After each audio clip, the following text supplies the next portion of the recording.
آپ کی خدمت میں شربت پیش کیا گیا، رسول اللہ نے اس کو نوش فرمایا، آپ نے پیا۔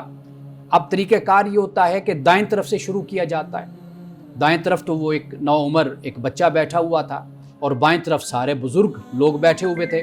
تو رسول اللہ صلی اللہ علیہ وسلم نے اس بچے سے آپ نے پوچھا کہ بیٹا اگر آپ اجازت دیں تو میں یہ مشروب بائیں طرف سے شروع کر لوں، اس لیے کہ بائیں طرف بڑے لوگ بیٹھے ہوئے ہیں، بڑی عمر کے لوگ بیٹھے ہوئے ہیں۔ تو اس بچے نے جو الفاظ کہے وہ الفاظ یہ تھے کہ ما کنت لأوسر بفضل منک احدا، کہ یا رسول اللہ صلی اللہ علیہ وسلم میں اس معاملے میں دوسروں کو ترجیح نہیں دوں گا، اس لیے کہ یہ آپ کا تبرک ہے، آپ نے اسے نوش فرمایا ہے تو میں یہ چاہتا ہوں کہ میں ہی اسے پیوں۔ اب رسول اللہ نے اس پر کچھ بھی نہیں فرمایا، آپ نے وہ برتن اسی نوجوان اسی نوعمر لڑکے کے سپرد کر دیا، اس نے پیا۔ اور آپ حیران ہوں گے کہ جو بزرگ بیٹھے ہوئے تھے ان میں سے بھی کسی نے بھی کوئی اعتراض نہیں کیا اور یہ نہیں کہا کہ بھئی آپ کو خیال نہیں ہے، آپ چھوٹے بچے ہیں اور آپ ہمیں دینے کے بجائے اور ہمیں آفر کرنے کے بجائے آپ نے خود پینا شروع کر دیا۔ امام نووی کہتے ہیں کہ یہ جو نوعمر لڑکا تھا یہ حضرت عبداللہ ابن عباس تھے، یعنی رسول اللہ صلی اللہ علیہ وسلم کے کزن، آپ کے چچا زاد حضرت عباس کے بیٹے۔ اسی طرح رسول اللہ صلی اللہ علیہ وسلم یعنی نماز جب پڑھتے تو ایک صحابی بیان کرتے ہیں کہ سجدہ طویل ہو گیا تو ہم پریشان ہو گئے، تو کہتے کہ میں نے سر اٹھا کر دیکھا تو رسول اللہ پر آپ کی پیٹھ مبارک پر حضرت امام حسین سوار ہے۔ آپ نے سجدہ لمبا کیا اور جب آپ نماز سے فارغ ہوئے تو ہم نے عرض کیا رسول اللہ صلی اللہ علیہ وسلم ہمیں ایسا لگا کہ شاید یا تو کوئی وحی اترنے لگی ہے یا کوئی اور معاملہ ہو گیا، یعنی جیسے انسان حالت سجدہ میں وفات پا جاتا ہے۔ تو رسول اللہ نے فرمایا کہ نہیں، میں نے سجدہ اس لیے طویل کیا کہ میرا نواسا میرا بیٹا حسین میری کمر پر میری پیٹھ پر سوار تھا۔ تو رسول اللہ نے سجدے کو لمبا کر دیا۔ اسی طرح آپ کی نواسی امامہ کے بارے میں آتا ہے کہ رسول اللہ جب نماز پڑھ رہے ہوتے تھے تو آپ اپنی نواسی کو اپنے کندھوں پر سوار کر لیا کرتے تھے، اور جب آپ رکوع کرتے سجدہ کرتے تو آپ اپنی نواسی کو زمین پر بٹھا دیتے، اور جب پھر آپ رکعت کے لیے کھڑے ہوتے تھے تو دوبارہ پھر رسول اللہ اپنی نواسی کو گود میں لے لیا کرتے تھے۔ یعنی آپ یہ دیکھیے کہ نماز کی حالت میں بھی رسول اللہ نے بچوں سے محبت کا اور شفقت کا اظہار کیا۔ آپ نے یہ نہیں فرمایا کہ بچی کو ابھی لے جاؤ، میں نماز پڑھ رہا ہوں، میں نماز پڑھ لوں تو پھر میں بچی کو گود میں اٹھا لوں گا، نہیں، آپ نے اتنا خیال رکھا کہ آپ نے بچی کو اپنی نواسی کو اٹھا کر آپ نے نماز کو ادا فرمایا۔ ناظرین کرام، اس طرح کے بہت سے واقعات ہمیں رسول اللہ صلی اللہ علیہ وسلم کی سیرت سے ہمیں ملتے ہیں۔ آپ دیکھیے کہ آپ بچوں کی تربیت کس طرح فرمایا کرتے تھے۔ حضرت امام حسن کو آپ نے گود میں اٹھایا اور پیار کیا آپ نے، اور ساتھ یہ بھی فرمایا کہ اللہ میں اس سے محبت کرتا ہوں اور تو بھی اس سے محبت فرما۔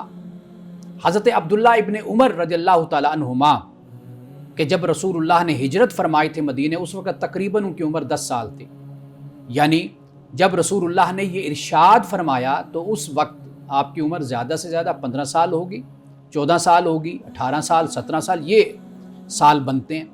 تو رسول اللہ نے کیا فرمایا؟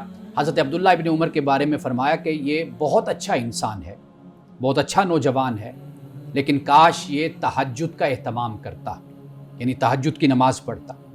حضرت عبداللہ ابن عمر نے پھر ساری زندگی تہجد کو نہیں چھوڑا، اس لیے کہ رسول اللہ نے اس خواہش کا اظہار کیا تھا کہ کاش عبداللہ ابن عمر تہجد کی نماز پڑھے۔ ہے تو اچھا انسان، علم میں بھی تقوی میں بھی، 5 وقت نماز بھی پڑھتا ہے، سب کچھ ہے، لیکن کاش وہ تہجد کا اہتمام کرے۔ رسول اللہ صلی اللہ علیہ وسلم کے پاس ایک بچے کو لایا گیا، اور اس بچے کی جو شرارت تھی وہ یہ تھی کہ وہ پتھر مارا کرتا تھا درخت پر جہاں پھل لگا ہوتا تھا، اور وہ پھل گر جاتا، پکا یا کچا، جس طرح کا بھی پھل زمین پر آتا تو وہ پھر اٹھا لیتا تھا۔ تو جو باغ کا مالک تھا وہ پکڑ کر اس بچے کو رسول اللہ صلی اللہ علیہ وسلم کی خدمت میں لایا۔ یہ بچہ جب جوان ہو گیا، اس نے خود اس بات کو بیان کیا کہ جب میری رسول اللہ کی خدمت میں شکایت لگائی گئی تو رسول اللہ نے مجھے کچھ بھی نہیں فرمایا، کوئی سختی نہیں کی، بس آپ نے ایک بات فرمائی وہ کہتے ہیں کہ رسول اللہ نے بڑی شفقت کے ساتھ میرے سر پہ یوں ہاتھ پھیرا اور ہاتھ پھیر کر بس اتنا فرمایا کہ بیٹا جو پھل نیچے گرا پڑا ہو زمین پر اس کو اٹھا کے کھا لیا کرو، درخت میں پتھر نہ مارا کرو۔ اب وہ نوجوان جب وہ بڑے ہو گئے تو وہ کہتے ہیں کہ رسول اللہ کی شفقت، آپ کی محبت، آپ کا پیار اور آپ کا انداز گفتگو اتنا پیارا تھا اور دل کو موہ لینے والا تھا کہ پھر اس کے بعد میں نے کبھی بھی درخت میں پتھر نہیں مارے، یعنی کہ جو پھل زمین پر گر جاتا میں اسی کو اٹھا کر کھا لیتا تھا۔ رسول اللہ کی خدمت میں اگر کوئی خاتون آتی اور سخت سردی کے موسم میں پانی لاتی کہ اگر آپ اس میں اپنے ہاتھ بھگو دیں گے، ڈال دیں گے تو یہی پانی میں اپنے بچے کو پلاؤں گی، تو رسول اللہ سخت سردی میں بھی بچے کے لیے اور اس ماں کی دلجوئی کے لیے آپ اس برتن میں اپنے ہاتھ کو ڈال دیا کرتے تھے کہ وہ اس پانی کو شفا کے لیے یا برکت خیال کرتے ہوئے مائیں لے کر جاتی تھی۔ تو گویا کہ رسول اللہ صلی اللہ علیہ وسلم کا بچوں کے ساتھ جو پیار اور محبت اور شفقت ہے ناظرین کرام وہ بے مثال ہے۔ آج بھی اسی بات کی ضرورت ہے۔ ترکی کی ایک کہاوت ہے کہ آج اگر مسجدوں میں بچے نہیں آئیں گے تو کل پھر مسجدیں ویران ہو جائیں گی، یعنی مسجدوں میں بچے آئیں، ان سے پیار اور محبت کا سلوک ہو، شفقت اور محبت سے بڑے پیش آئیں، یہی بچے ہیں کہ جو کل پھر بڑے ہوتے ہیں تو پھر یہ نظر آتا ہے کہ یہ باکردار ہیں، یہ با اخلاق ہیں، اور ان کے جو استاد اور جو مربی ہیں ان کے اخلاق اور کردار کی جھلک ان کی سیرت میں اور ان کے کردار میں اسی طرح نظر آتی ہے کہ جیسے رسول اللہ کے زمانے میں جو بچے تھے جب وہ بڑے ہوئے تو عبداللہ ابن عمر بنے، عبداللہ ابن عباس بنے، وہ بنے امام حسین بنے، وہ امام حسن بنے، اور وہ اسامہ بن زید بنے، یہ سارے پھر بچے ہی تھے، رسول اللہ کی شفقت اور تربیت میں رہے اور یہ پھر بڑے بڑے عالم، مجاہد اور بڑے بڑے فقیہ اور محدث بنے۔ یہ ناظرین کرام یہاں وقت ہوا چاہتا ہے ایک بریک کا، ہمارے ساتھ رہیے گا۔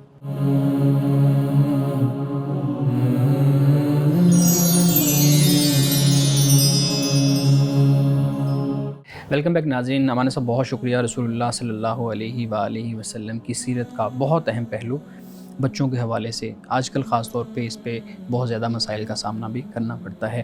امان صاحب آج کا جو موضوع ہے ہمارا وہ بہت اہم ہے اور اس پہ پچھلے 4-5 دن سے بہت زیادہ گفتگو بھی ہو رہی ہے، علمی حلقوں کے اندر بھی، سوشل میڈیا پہ بھی، تو میں چاہوں گا کہ آپ بھی اپنا نقطہ نظر اس پہ ضرور واضح کیجیے گا۔ ہمارے ہاں جو صوفیانہ ایک آپ سلسلہ کہہ لیں، مذہب کہہ لیں، وہ بہت زیادہ نظر آتا ہے اور لوگوں کے اندر بھی اس کا جو رنگ ہے وہ بہت زیادہ ہمیں نظر آتا ہے۔ بنیادی طور پہ سوال میرا یہ ہے کہ جو کچھ لوگوں کا نقطہ نظر یہ ہے کہ یہ ایک مذہب یعنی اسلام کی طرح ایک الگ سے مذہب ہے، الگ سے پورا سسٹم ہے، تو آپ کا نقطہ نظر کیا ہے؟ کیا یہ صوفیانہ نقطہ نظر یا صوفیانہ جو نظریہ ہے یہ مذہب اور فلسفہ کی طرح الگ سے کوئی ایک ڈومین ہے یا مذہب کا ہی ایک پارٹ ہے؟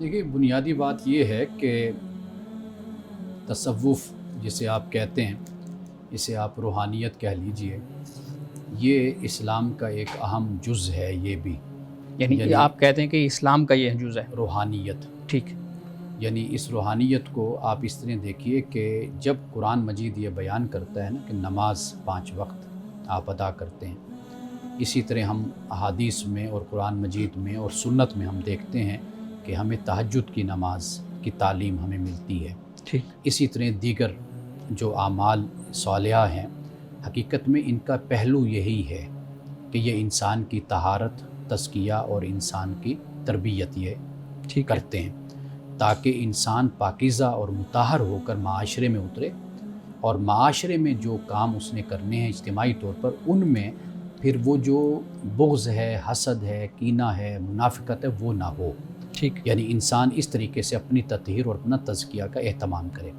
تو اس لیے بنیادی تصور جو روحانیت کا ہے وہ تو دین میں موجود ہے۔ ٹھیک ہے، جہاں تک تصوف کی جب ہم بات کرتے ہیں تو یہ جب کچھ صدیوں کے بعد یہ جو مختلف صورتیں ہمارے سامنے آتی ہیں کہ جب ہم دیکھتے ہیں کہ دنیا داری میں لوگ زیادہ مصروف ہو گئے، مشغول ہو گئے، اقتدار، سیاست، یہ چیزیں اس طرف لوگوں نے اپنے آپ کو متوجہ کر لیا، مادیت کی طرف لے آئے، تو پھر خود بخود ایک طبقہ ایسا پیدا ہوتا ہے کہ جس میں یہ ایک محرومی کا احساس ہوتا ہے